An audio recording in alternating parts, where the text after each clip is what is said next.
মিনাপাড়ার লিটন পানির কারণে গতকালই নতুন ভাবে মাটি ভরাট করা হয়েছে। আমরা যে যেখানে আসি তাই নামাজি আসলে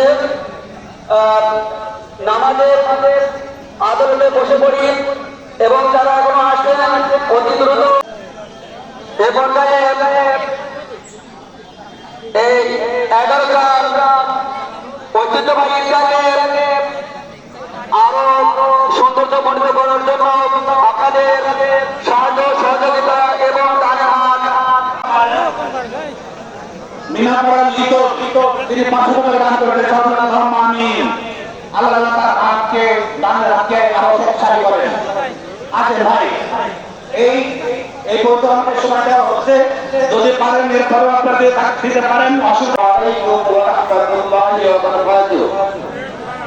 সকলের জন্য ঈদ মোবারক। এখন পর্যন্ত মাঠের অর্ধেক হওয়া যায়, অথচ আমরা ইনশাআল্লাহ আর 8 মিনিট পরে জাস্ট 8টায় জামাত শুরু করব। আপনারা লক্ষ্য করেছেন এবার সময়ের ব্যাপারে আমরা অত্যন্ত সচেতন এবং আমাদের